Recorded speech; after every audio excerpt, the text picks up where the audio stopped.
Hey, good morning. It's special. When I shared the time for today's show, I didn't even put the West Coast time because I'm like, forget it. Like nobody on the West Coast is joining this. But it's special early morning bringing in. Thank you for joining us. How you doing, David? I'm great. And there's Adena Jones, TrueHoop special correspondent, up in the Yeah. early morning, ready to rock. Looking Yes, good. hair did and everything. Excuse I like the it. Thank you so much. Special for Coach Lloyd. He'll be here later on. So let me start sharing my screen. Lots going on in the NBAs this week. Some stuff from last week also. Don't know if you guys saw. So Rudy Gobert and Donovan Mitchell were out here clapping back at Utah Jazz fans. So Utah Jazz fan who actually ended up deleting his tweet because I think he knew better. He said that if he wouldn't watch the NBA if there was a Black Lives Matter on the court. And so Rudy Gobert said, if you don't think Black Lives Matter, then maybe you shouldn't watch us in the first place. And Donovan Mitchell just gave him a quick wave, quick bye. Like, we don't need you. So it was really encouraging to see that.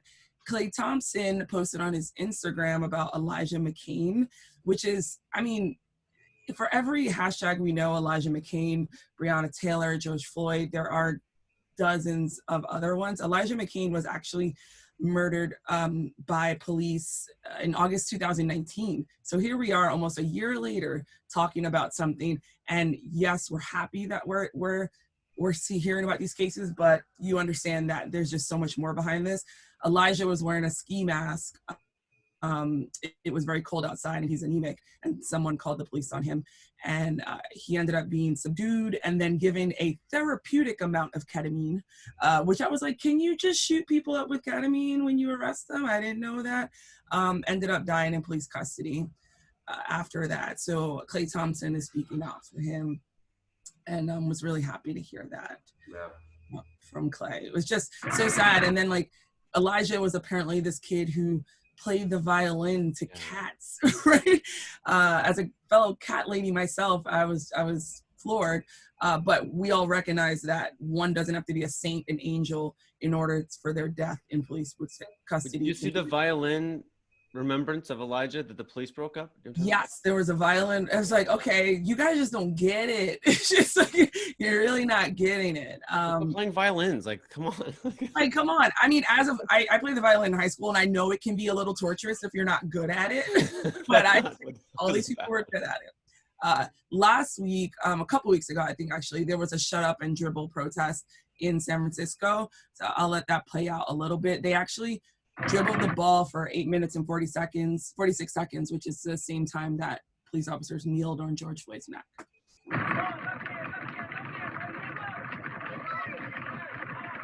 That's cool. Super cool. Masked up. Everyone's masked up too. Yeah. And the thing about it is they did it at the state capitol, which was great. And what I find interesting about this and what you'll see next in this Dyckman protest is like, maybe there are other sports out there that are as galvanizing and as politically driven as basketball, but I don't see them. And it could be because I'm in my own bubble. But the fact that the sound of a basketball, it means protest, it means resistance. And we even see this with this protest at Dyckman Park, which is sort of like, it's another Rucker here, on the same level. Some people say above here in New York City. It's in Washington Heights, Inwood. And they did a protest where they dribbled from Dyckman to 125th Street in Harlem to the Adam Clayton Powell building. And I thought these images were really striking. I love a shoot hoops, not people image. I think there are a couple of t-shirts out there with that also. And they marched on the FDR, which is a major, major thoroughway here in New York City. And like, to shut that down is like, you're paralyzing the entire city, and they know exactly what you mean. Like, and to see these young kids do it, it was really special. Shout out to the Dyckman family for that. Then we have our boy Spencer Dinwiddie. So there's a lot of talk about what players are going to put on their jerseys if we are allowed. There's a lot of ambiguous language at this point in time. Spencer Dinwiddie, he gave us a lesson in economics. He said, if you're wondering what I'm going to put on the back of my jersey, it'll be trillion. And you're like, Why trillion? Well, because there's a $26 trillion deficit that we're in. And he goes on this like 11 tweet thread. And I was like, teach me more, Professor Dinwiddie, about how the dollar is driving everything in our world and how we need debt, but we don't.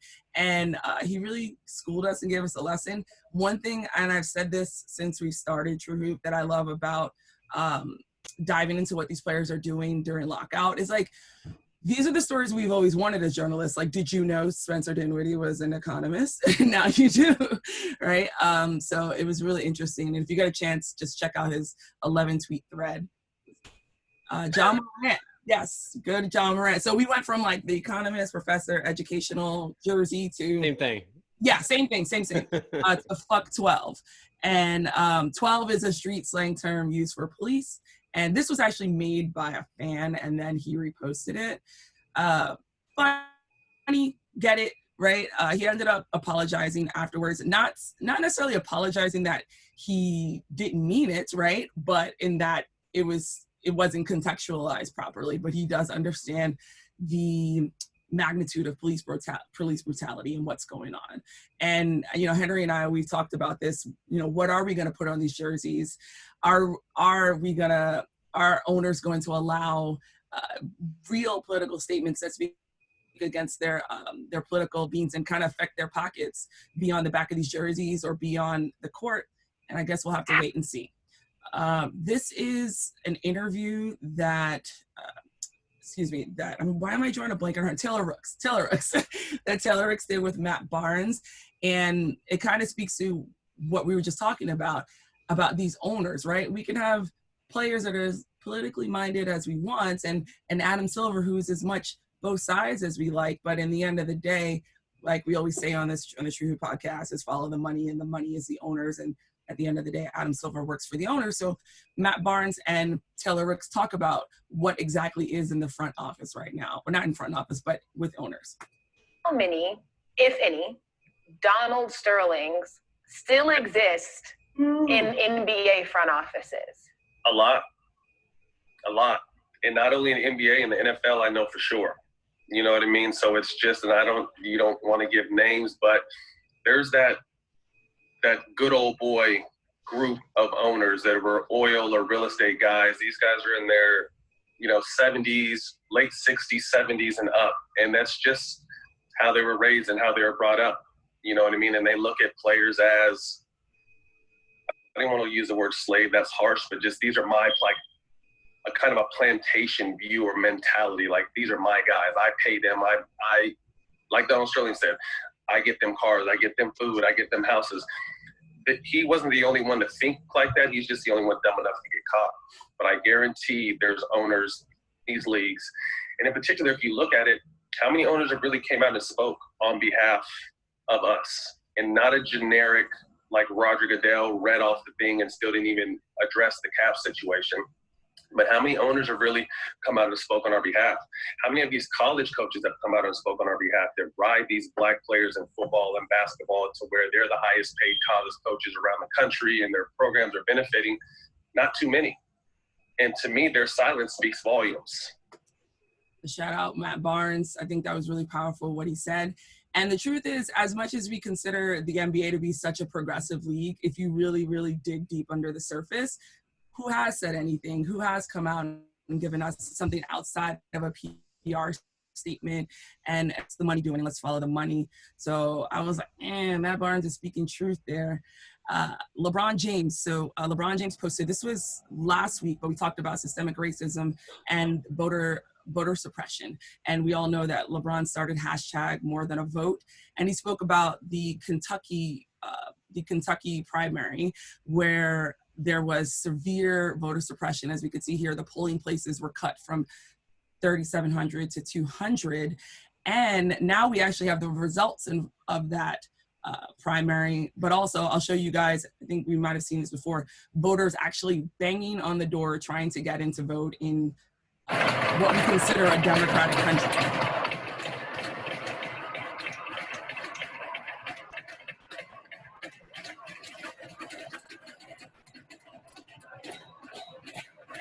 Wow.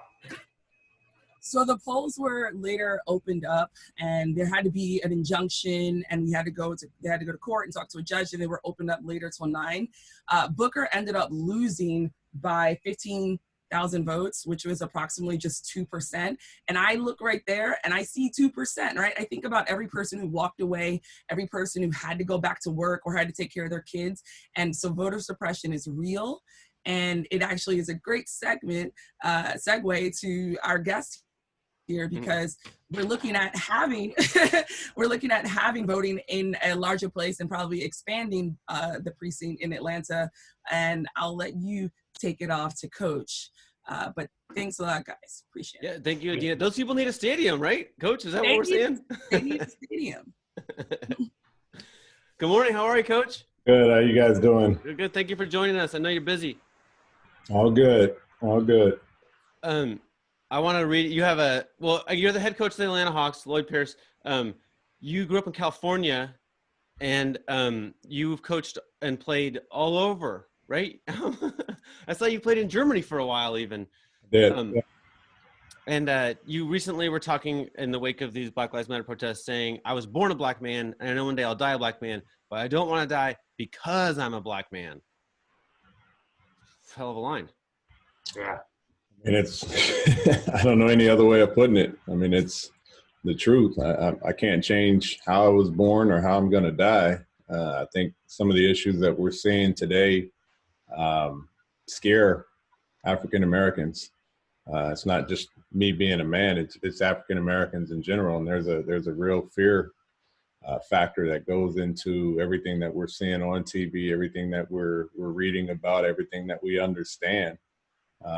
So why is that? I think there's a lot of reasons. And I think as we're, even for myself, the education of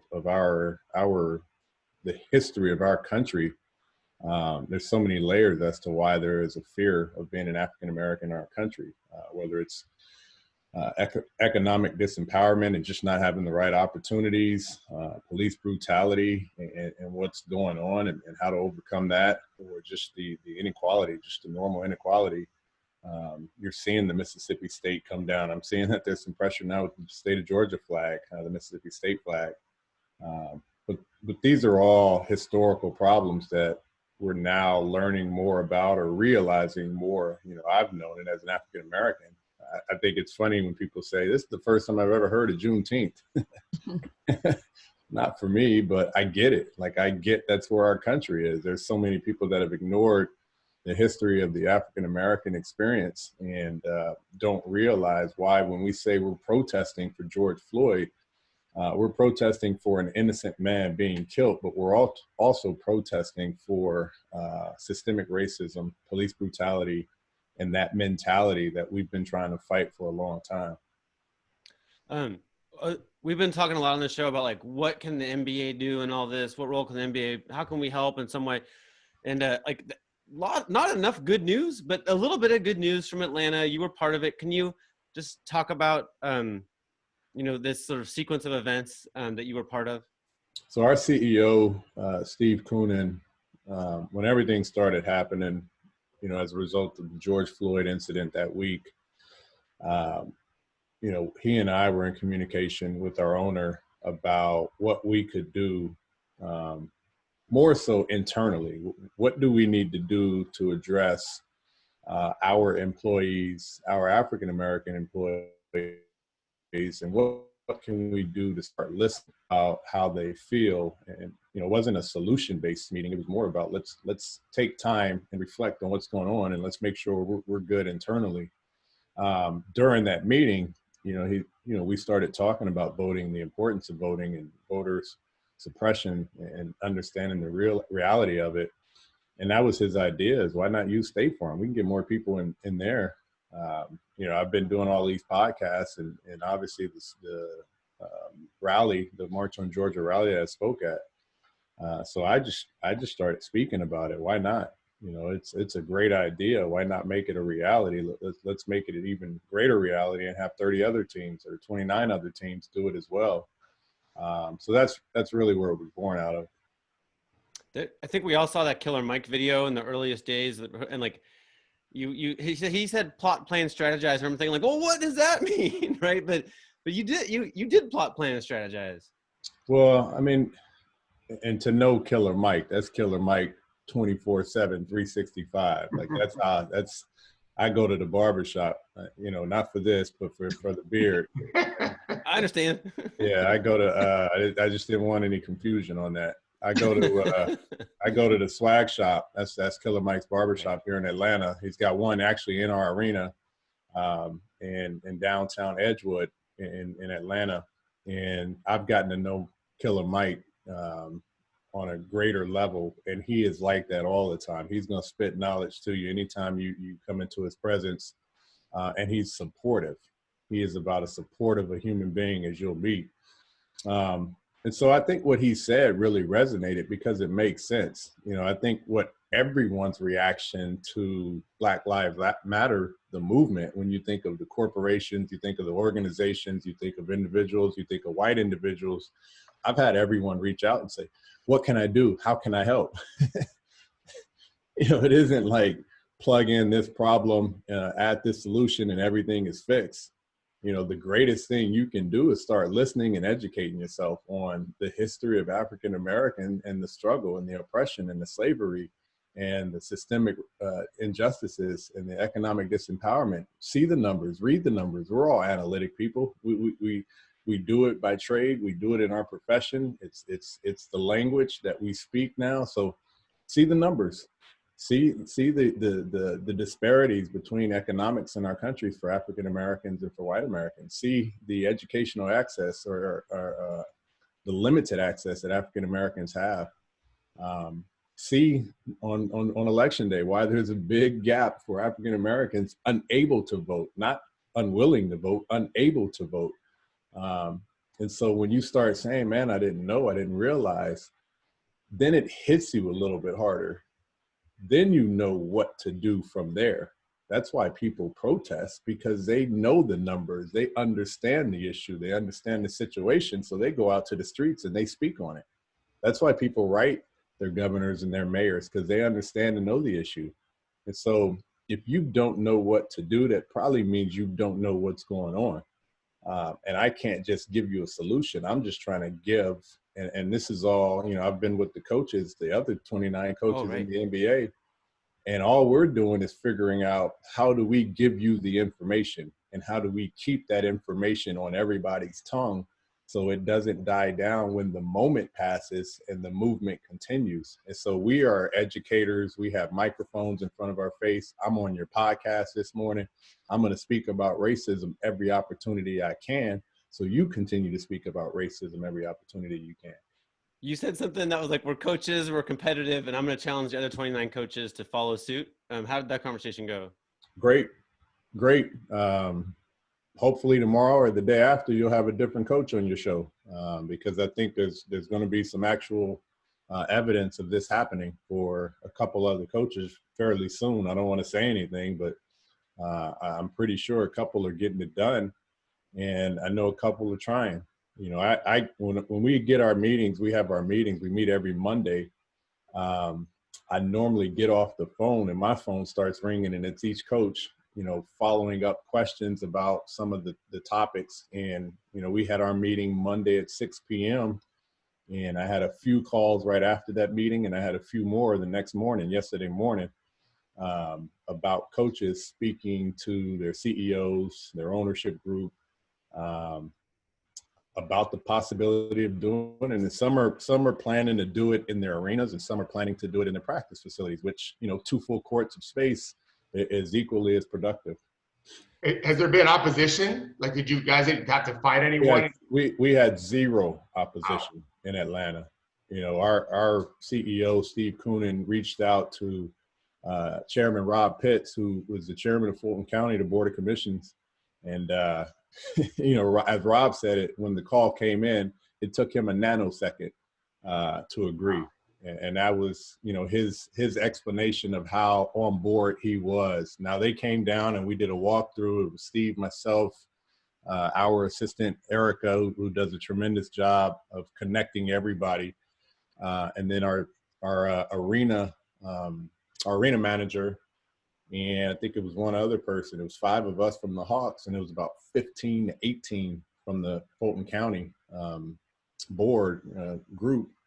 We did a walkthrough for about an hour, hour and a half, and just kind of, made sure the logistics made sense. The flow of the traffic coming in and out of the building, the how much power can we maintain to have the voting stations and machines up, Wi-Fi connectivity. Those are the things that we had to talk about. Where can physically disabled park? Do we have parking accessible? Is it going to be a difficult process to get down here? Our parking will be made available.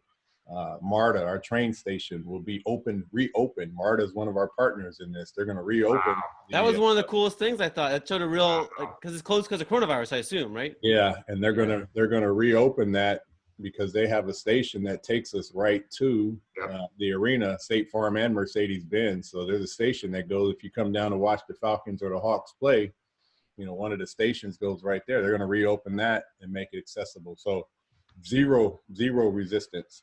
How many people can you get through there, are they hoping, in a day if everything went perfectly? Well, that's the one thing that a lot of people don't understand. We're actually not doing it on voting day. We're not doing it on November. Oh, we're doing before. That's right. We're doing the 3 weeks prior, which is early voting. So you're not going to see what you saw in Louisville.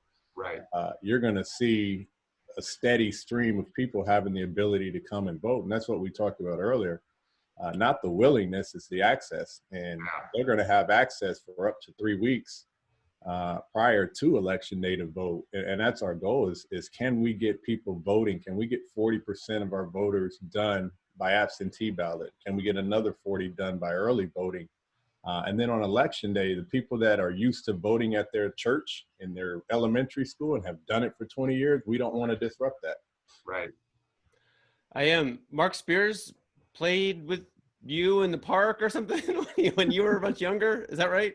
Yeah, we grew up, probably 2 miles from each other in San Jose, East San Jose. Yeah. So I've known Marc for a long time. Cherry Park was kind of the hoop spot for, all the local San Jose folks. But we were in the same league, Eastside Union High School. We were in the same district, same league back then, all the Eastside schools. He's a senior when I was a freshman, I believe. So we never technically played against each other. And he was a good player. Marc was a good player. He's certainly tall. Yeah. He wrote a beautiful story about you and included some pretty cool stuff. One was one of your friends from Santa Clara Day said that you don't build community, you build tribes. I thought that was amazing.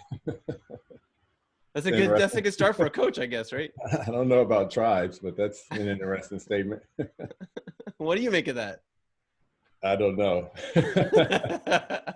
No, I mean, I think anybody that knows me knows I'm the same person I've always been. I don't, I'm a head coach, but, I still wear J's and I still hoop when I can and listen to any hip hop that I like. So I'm not any different. I connect with the same people. He and I connect with the same crew from San Jose to this day. We have a lot of common friends from way back. So I think that's the connection, is that I stay connected to the people I've always been connected to.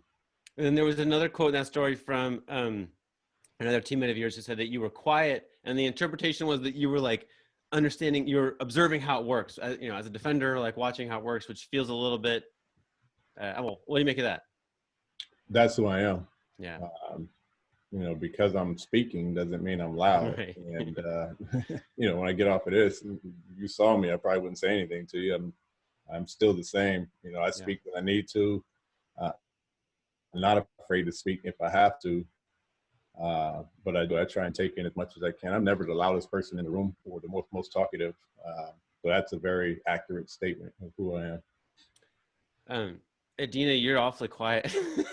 I'm in awe, Coach. And it's interesting. Marc Spears is actually a mentor of mine. I'm a member of the National Association of Black Journalists. And like you said, he keeps it real. He, leaves the door open, puts his foot in for the next person to come in. And I honestly wouldn't be where I am in my career without him. One thing I wanted to know, Coach, was I was reading an article by Drew Holiday in the Players Tribune, and he talked about how he had always been afraid to speak about social justice because he's afraid to lose his job. And I'm I don't know, sometimes as a Black person, it's like, you should just be happy to be here, right? You know? And so I wouldn't speak up in my job. What about the Hawks or about where you are in your career made you feel comfortable to come out and do what you did? Or, you know, it didn't really matter what the career was or the team was? Well, I think the biggest thing about this motion now moving forward is that that's no longer true. That has been true as an African American, and being able to speak on race and racism, hell, even politics. You know, politics is one of those things that you just didn't touch in the workplace. Now it's why wouldn't you dare touch it? You're at that point now, is why wouldn't you dare touch it? It's all we see. It's all we hear. How can you avoid not talking about what's going on in our country with regards to racism, politics, and everything else? So I agree. I mean, everyone's had that moment where you just feel, you know, when's the right opportunity? Who should you talk to?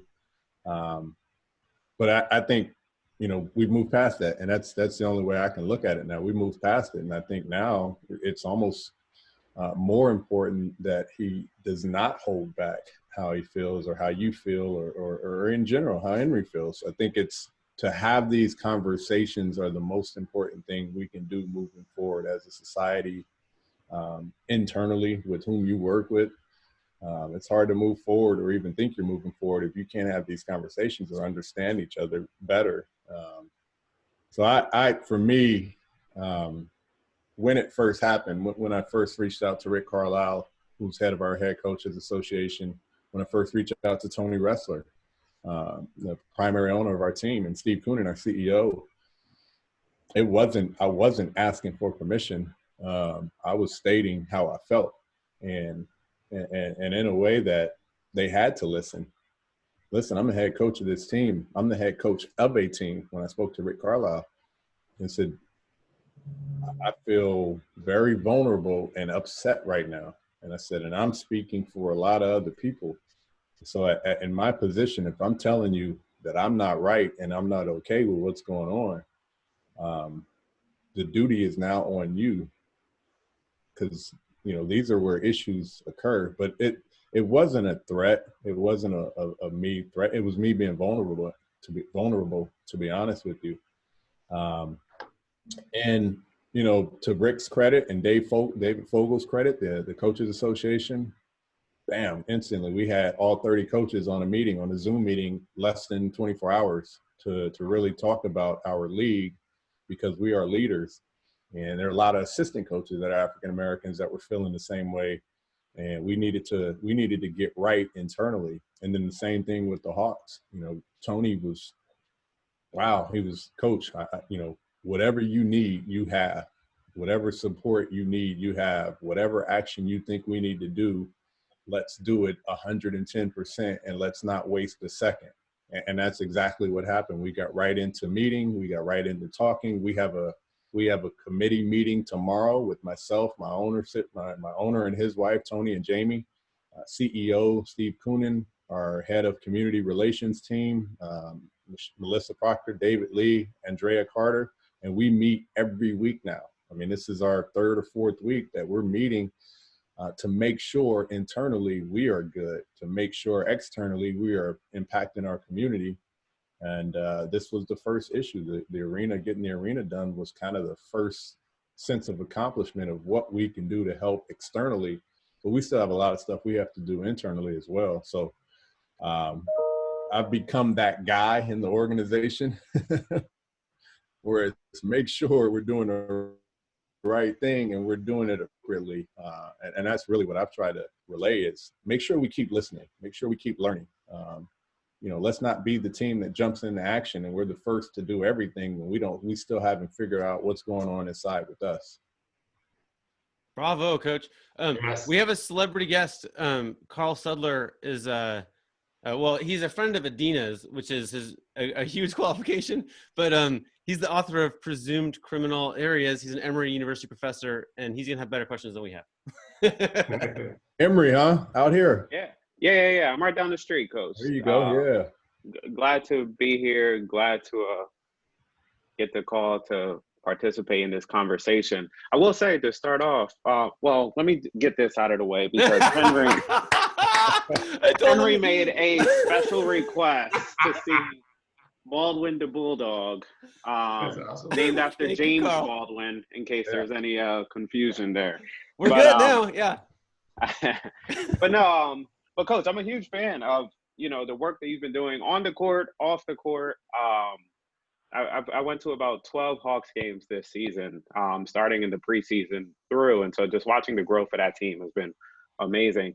Off the court, as a historian, when Marc Spears wrote that piece about what you guys did the day after King Day, for me was, you know, it's a great thing to see, right? And I think it really speaks levels to how important it is to have leadership that cares about these things, right? You know, because King Day is well before any of this current moment, this current uprising has been happening, right? So these were clearly, you know, issues and conversations that you felt were important to have with your team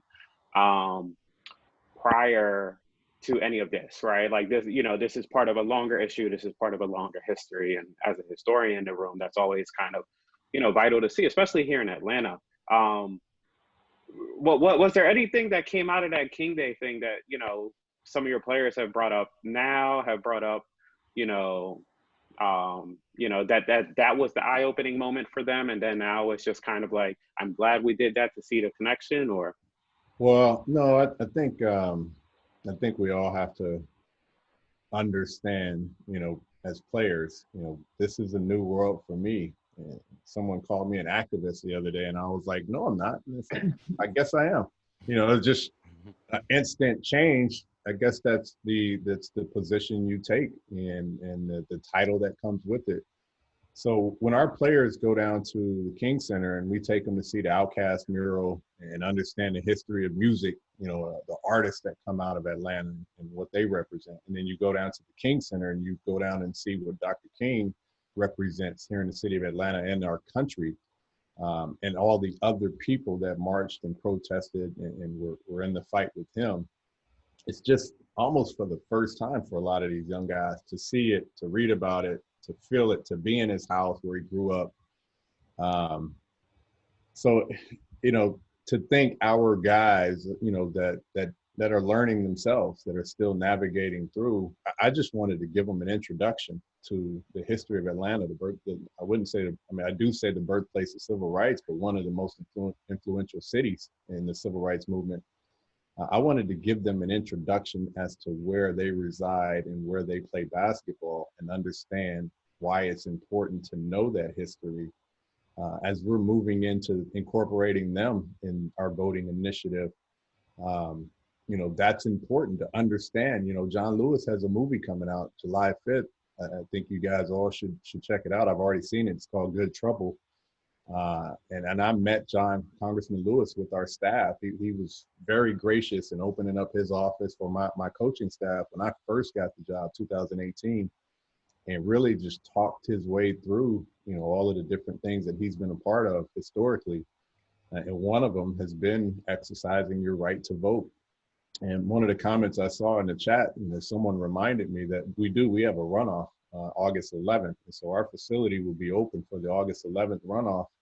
And we'll really kind of get a greater understanding of how we can use that facility. So the action is already taking place in terms of making the county transition into State Farm Arena. That's their building. That's no longer the Hawks building right now. It's Fulton County, and it's the Fulton County State Farm Arena, because they've got full use of that arena until November 3rd comes and goes. And the first part is August 11th, but John Lewis, who is a major figure here in the city of Atlanta, and that movie that's coming out is about exercising your right to vote. So our guys are learning. Not only they got to learn about John Lewis, they got to learn about what he did and why he marched and why he protested and why he speaks on exercising his right to vote. I just needed to introduce them to Martin Luther King, and John Lewis, and Ambassador Young, who's spoken to our team.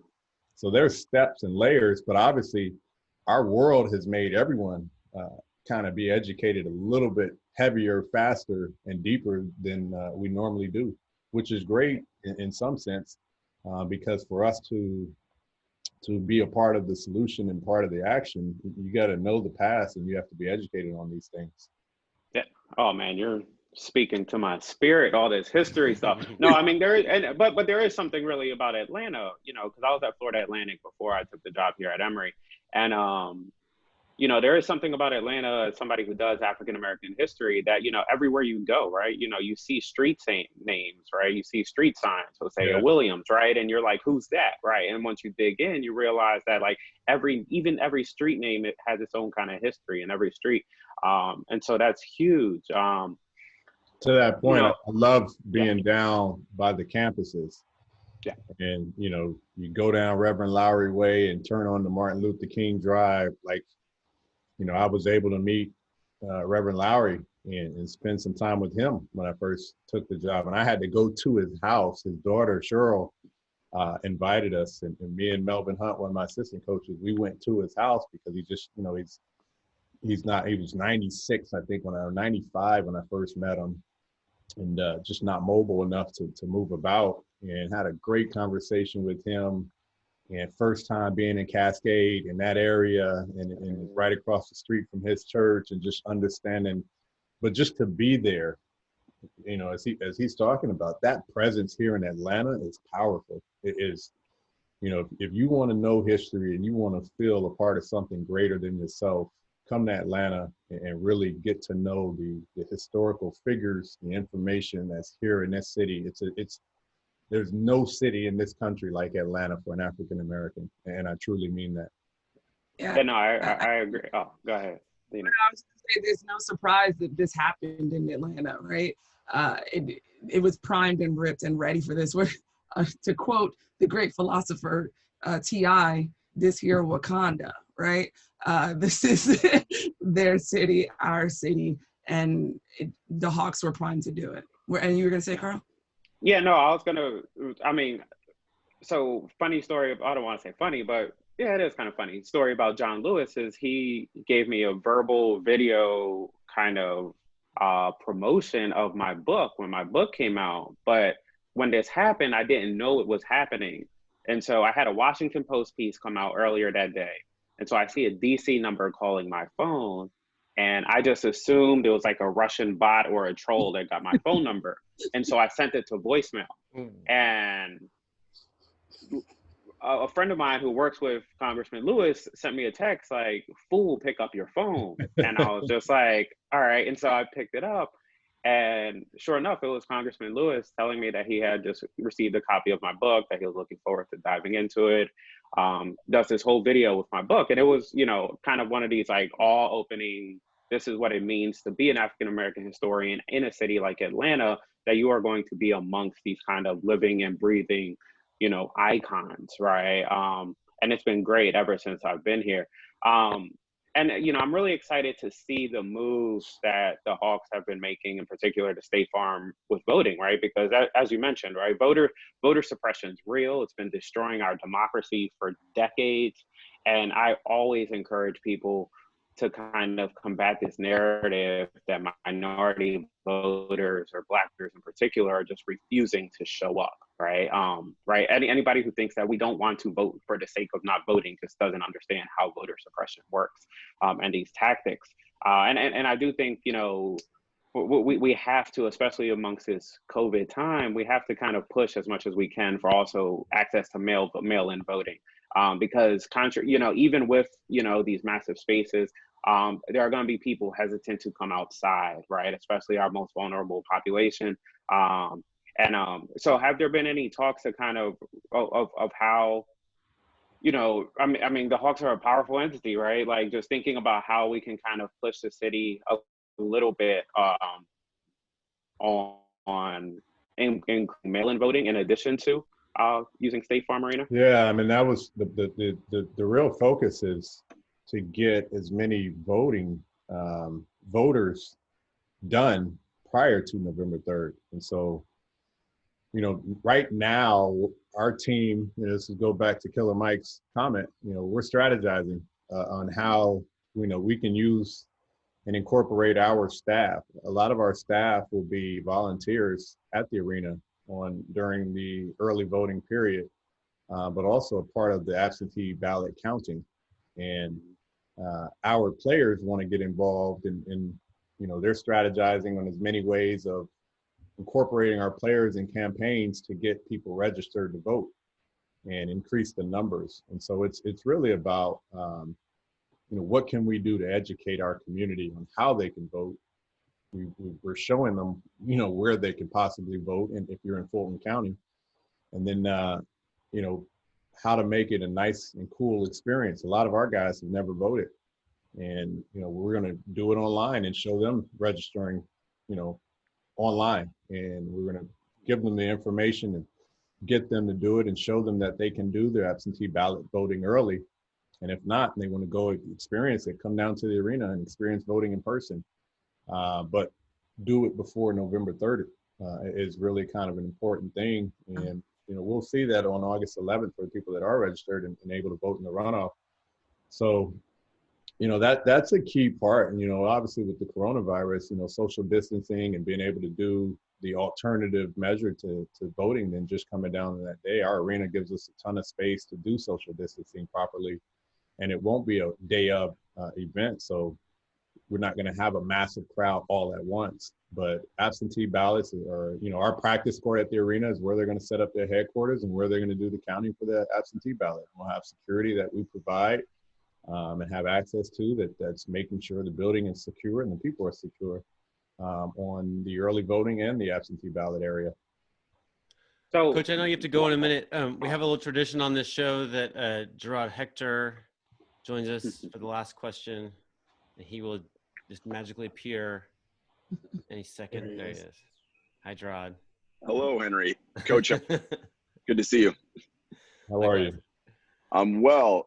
First, I have to commend all the fantastic work that you've done with the Hawks and with voters, you know, getting people out in Atlanta to vote. And I mean, it's huge. And we said it a million times on this show, right? Voter suppression is so extremely real. It's not funny, right? Voter fraud, however, is a myth, right? And that's the idea that we want to have people focus on. What I want to know from you is sports has this way of normalizing and bringing things back to quote unquote normal for everybody, right? Once they have games to watch and things to do, it's very easy to slip back into regular everyday life and not be concerned with these things. Obviously, this is a calling and this is on your heart and for so many of us, and you're working towards it. How do you continue to push that forward for the other coaches around the league in their communities where, let's be frank, right? Atlanta gives you some advantages that, let's say, I don't want to call anybody out, but Salt Lake City, for instance, does not, right? Like, so how do you, you know, encourage your colleagues to not give up this fight and stay committed, particularly, again, let's be honest, they're majority white men, right? And this is in many ways, quote unquote, not their fight. Well, the beauty and the applause that I give to the other 29 coaches is they're competitive, and they know what being in leadership positions means. They coach African-American men, and they understand the importance of that, and they understand the importance that of the impact that those men have economically. You know, LeBron James is the fourth highest NBA player ever to play this game. He has a huge platform and opportunity to provide opportunity for others. And so if you coach someone like that, and we all do, it's a duty and it's a responsibility as leaders to fulfill that education, fulfill that responsibility to help them be a part of the solution because they have greater access to do so. What I'm most encouraged by is when I meet with our other 29 coaches, the action that they're doing. You guys think I'm doing something here. You mentioned Salt Lake City. I have to like filter Quinn's call. I mean, he's calling me nonstop. Quinn's a dookie. You know how those guys are. He's got a completely different issue of, and I wouldn't say suppression, but you know, it's a very Republican state, and you know, with the Mormon system and the church there's some different issues to tackling racism that he's learning about. And when I say he's been as dedicated and committed and as passionate as anyone, you know, And so part of the challenge and the goal that we focused on is we have 30 teams that we represent, but every city has a different issue that they have to tackle. So because I have a lot of African Americans here in the city of Atlanta doesn't mean I'm in the lead. I just have one issue that I can kind of focus on and tackle. Whereas Quinn has a couple. He's got to deal with the church. He's got to deal with it being a completely Republican state. He's got to deal with the perception of playing in Utah, and everybody understands that, the issues that occurred there. And he's bringing that up. And I tell you what, he's done a remarkable job of bringing it up. His assistant, Johnny Bryan, is a good friend of mine. Johnny's been involved in those conversations with the CEO and now with the ownership group. So they've gone full steam with Thurl Bailey and with some of their other. I mean, these are the conversations I've had with him. And then you talk about the one team that isn't in our country, Toronto, and Nick is doing a tremendous job because he's tackling the voting issue, dealing with the expat community, and getting them, as Carl talked about, with the absentee ballots. And they're got a great initiative going that they're working on of getting the expats an ability to vote, and then reaching that out. And if he can show that he can do that in Toronto, maybe that spreads to all the expats that are in different countries. So there's no knock on our coaches right now. It's they get a nice little reminder as to why we're doing this. Every meeting we start off with a reminder that people are protesting in the streets, and it's great. And we saw the Mississippi flag come down, but let's be reminded that, someone else was killed yesterday and someone else was jailed yesterday. And we're not going to stop reminding. And that's, again, they appointed me chair. That's my responsibility to keep the reminder there. There's basketball today, right? You're leaving here to go to the court. What's happening for the Hawks on the court these days? I think we got Kevin Herter and Scal Labaseri on the court at 9:45, so I got to go and watch because it's only two coaches on the court at a time and one player. So I let my assistants and my video guys do the work, and I just observe and hang out and show some love. Still got my day job. When will you play again? Still have my day job I got to fulfill. Yeah, and we don't know when you're going to play again, right? Like I mean, we're working. Obviously, we're not going to Orlando, but it's important with where we are as an organization and a team to keep our guys and give our guys an opportunity to get better. And they've been great. We had 9 guys in the gym yesterday, 2 at a time on the court, 2 at a time in the weight room, and they've been diligent. It's boring. It's monotonous. It's routine. It's not realistic to sustain that over, now we're 4 months in. But I give our guys a ton of credit because they've been committed to staying in the gym. But I understand their pain. They want to play. They want to hoop. They want to compete. Yeah. Do you think there might be a fall league, coach, just for the 8 team that didn't participate in Orlando? I mean, if there's anything, it needs to be now. I wish I could tell you what September and October is going to look like. Whatever we can do now, we'll take, and we'll figure out what August, September, October looks like, as we all will. But our guys they opened our facility May 8th, and we got in the gym, and the guys were working and really slowly coming back and getting on the court and doing this very monotonous routine. But it's July 1st now, and we've done the same deal since May 8th. So they just want an opportunity, even just to break up the summer, just have some runs, compete, take a break for a couple of weeks, come back, do it all over again. But our guys are, I give them a ton of credit, and I tell them that all the time, and they're frustrated with me and they're frustrated with Travis if we don't have any information about what we can do. But we're fighting, and Travis is doing a great job of just with the other GMs and the NBA and trying to put something together. But that's just what it is right now. Right. Thank you so much for your time. I really appreciate it. You got it.